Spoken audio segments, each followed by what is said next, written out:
Ladies and gentlemen, in today's video, I am going to be giving every starting NFL running back their regular season review. Now, there are some number 2 running backs in here as well, but the reason I just say primarily number 1 is in case you guys happen to see how many people there are on this list, because there's like 80. Anyway, couple of plugs before we hop right into the video. Don't forget to use code Wyatt's World on G Fuel, Waggle Golf, or Prize Picks. By using it on G Fuel or Waggle Golf, you'll save yourself a discount on any of their products. And by using it at sign up on Prize Picks, you're going to guarantee yourself to win a free $50 with your first $5 entry. But remember, always play responsibly, and let's get into the video.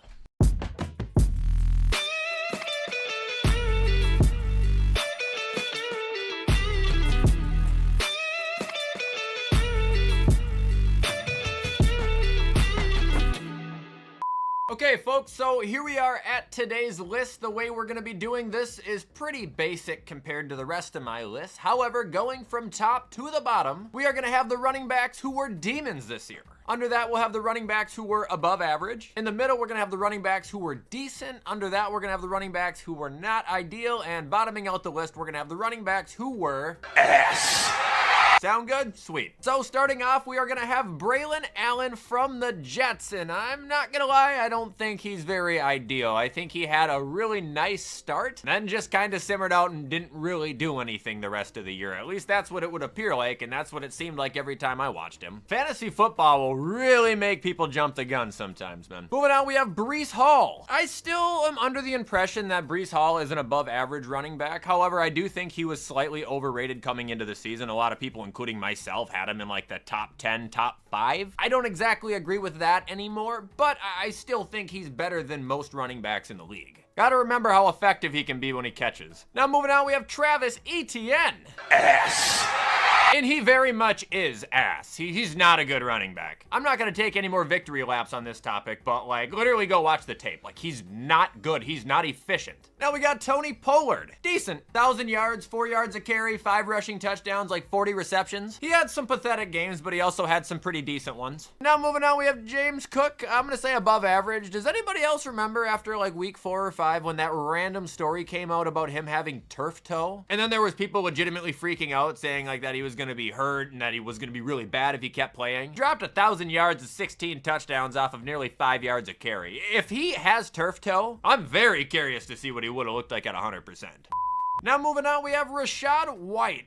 This guy, I feel like he takes a lot of shit. He's not that bad. Would definitely say he's decent. This is the second year in a row he's had over 1,000 total yards at the end of the year and 9 touchdowns. Gets a lot worse than him. That'll bring us to Najee Harris. Shockingly, he hit 1,000 yards again this year. 4th straight year. Didn't feel like it to me. I'm not saying he's a bad running back. I would absolutely throw him in the decent column. But the guy doesn't catch the ball like he used to, and that used to be something that was really effective, man. He hasn't had a receiving touchdown in 2 years now. Now moving on, we have Derrick Henry.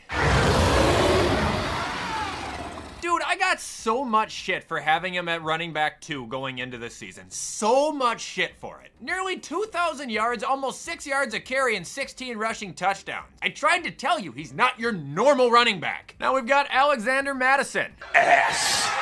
Nothing's changed there at all. That'll bring us to Rico Dowdle. I don't want to jump the gun too soon on this guy. I almost want to put him in above average, but I would for sure say he's decent. Now, I didn't really know this was already his 4th year in the league. He had a really quiet first couple seasons. But this guy had 4 100-yard rushing games in the last 6 weeks of the NFL season, finished above 1,000 rushing yards, not really getting a start until like halfway through, and also caught for a couple 100 yards and 3 touchdowns as well. Like, I mean, he was all over the place. He gets his flowers, brother.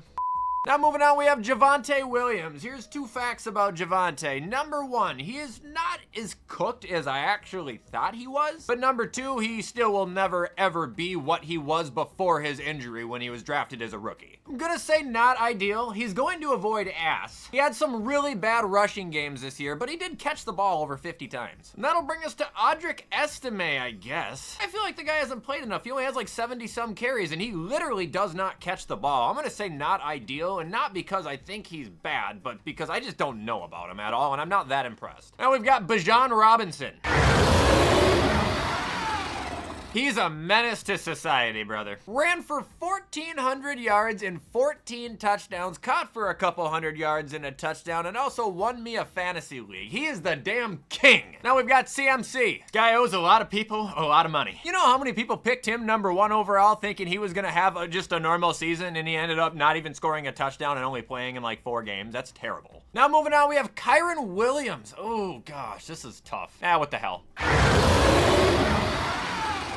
1,300 yards, 14 rushing touchdowns, a couple receiving touchdowns. I mean, I gotta be fair. If I'm giving Bijan his flowers, I gotta give it to Kyron. This guy's been an animal 2 years in a row. Next up, we have Nicholas Jamal Chubb. Oh, fuck. R.I.P. You might not be the best in the league anymore, Nick Chubb, but you will always be my #1 running back. This guy's career is gonna do exactly what Julio's just did. It's not like he's gonna go from team to team to team, but I think injuries have ended his prime. Okay, now moving on, we have Jordan Mason. Decent. I mean, the guy definitely looked like a dog and then he got hurt, but I don't got anything bad to say about him. Now moving on, we have James Conner. Above average. If you disagree with that, you quite literally just do not know ball. It was cool to hate on James Conner in like 2019, 2020, but dude, this guy just threw up 1,500 yards from scrimmage, and this is also the 4th consecutive year he's had over 1,000 yards from scrimmage. He's a productive runner, he catches the ball, and he's not an asshole. Like, he's a fantastic guy to have on your team. Now we've got Saquon. 2,000 yards, 13 touchdowns. Arguably the greatest rushing season I think I've ever seen. I mean, it's got to be top 3 in there for sure. And speaking of demons, we have Jahmyr Gibbs. Another guy that I was clowning for putting way too high, apparently, on my running back list preseason. This guy had 1,900 all-purpose yards and 20 total touchdowns this year. His rushing alone was 1,400 yards and 16 touchdowns. He's one of the best in the game. Now we got Pikachu. Decent. He gets the injury pass from me because I know how effective of a player he is, and he was injured this year and still tried to play through it. He'll be back next year, not a doubt in my mind. Now moving on, we have Ramondre Stevenson. Gonna get some grumbles, I think, but not ideal. I don't think he's the worst running back in the world. I know he had 7 touchdowns this year, but he just doesn't look like the guy I thought he was going to be after his big season a couple years ago now. Matter of fact, some runs he has look decent, and other runs, the guy looks like he has legs made out of bricks. Now we got Josh Jacobs. I'm just starting to realize right now how good of a rushing season this was in the NFL. Goodness gracious. I have to put him up here too because I trashed him. I trashed the move Green Bay made for him this offseason. He threw up 1,300 yards and 15 fucking touchdowns. Now we've got Zamir White. Ass. Victory lap on that one. I said anybody drafting him in fantasy, you are asking to lose. You weren't just asking for, you were pleading. You were donating money to your league saying, I don't fucking care about this. Now we got J.K. Dobbins. Decent. When he plays, it's been the same story with him forever. He's productive, but the guy battles injuries. And this year, he was there for 11 games, and he had 900 yards and 9 touchdowns to end it. But I will say, it does feel like he cooled off a little bit. If I remember right, he started the season, like, unbelievably good, unless that's just fantasy talking. Now we got Brian Robinson Jr. He's decent. His catching wasn't as effective this year as it was last year, but as a running back, I've been through the trenches with this guy. I have respect for him. He's not that bad. Very consistent runner, actually, if you look at it. Now we've got Kenneth Walker. I'm gonna get ripped for this one. He's decent, but he's overrated. And I know he missed some time this year, guys, but just look at his numbers. He's just going down and down and down. What's even worse is when your yards per average is lower than the rest of your career and you've had the least amount of carries in a year. That'll bring us to Devon A-Chain. This guy's above average, borderline elite. He can do everything, and he can do it at an excellent level. He's just got to avoid injury, which this year he did. I think he might have missed a game or 2. He had 12 total touchdowns and 1,500 total yards. You're not going to complain about that, especially when Tyreek was ass. That'll bring us to Zach Moss. Ass.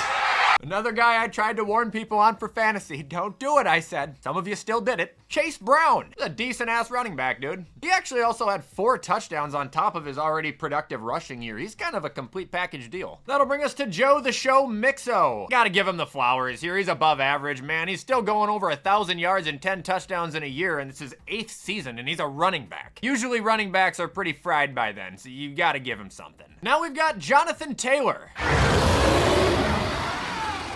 Did anybody see how he ended the fucking year? Did anybody see his year in general? I was never off the JT wagon, and I'm happy about that. Look at his last 4 games here. 107 yards, 218, 3 touchdowns, 125, 2 touchdowns, 177, 1 touchdown. He had 8 100-yard games out of the 14 games he played in this year. Like, who the fuck does this guy think he is? Now we've got Kareem Hunt. Not ideal, and don't call me a Chiefs hater. He hasn't been a productive runner in like 3 seasons. So great, he can get touchdowns, so can Jamal Williams. David Montgomery. He's above average, man. He is getting a little bit older now, but I think his role is actually perfect on the Lions too. He's the battering ram, he's the muscle, but if he needs to step in and be that #1 guy for a game, he's excellent at doing that too. Now moving on, we have D Swift. He's a Rashad White to me. I think he's decent, and he gets a lot of shit. Oh, look at his numbers dropping. No shit, you went from Philly to the Bears. Like, it's gonna happen to anybody. Not the most productive running back, yeah, but he's not the worst. That'll take us to Tyrone Tracy.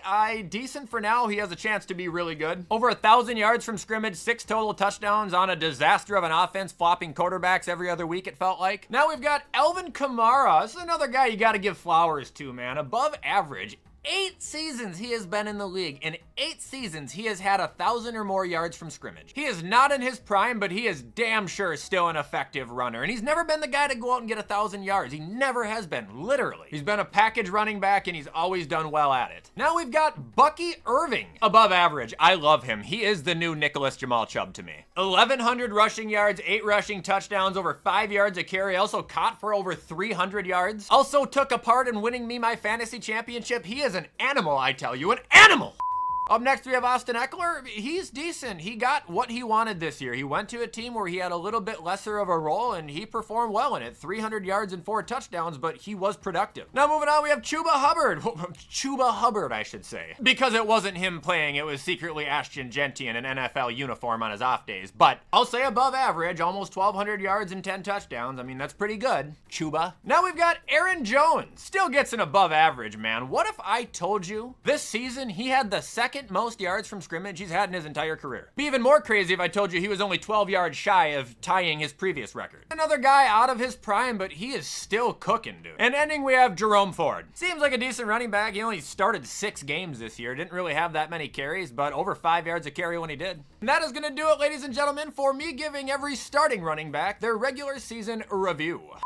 Hope you guys enjoyed this video. As you can probably tell, that is where I'm going to end it for the day. If you want to show any support, please do it. You know I appreciate the help. Also, if you want to dispute any of my takes with me, feel free in the comments. As always, guys, I just want to thank you for being here. I want to let you know how good it feels to be back, and I'm excited for the future that we have here on YouTube. Have a fantastic rest of your week. Hope to see you guys again either tomorrow or Friday. Hope to be on Twitch again soon. And until then, take care.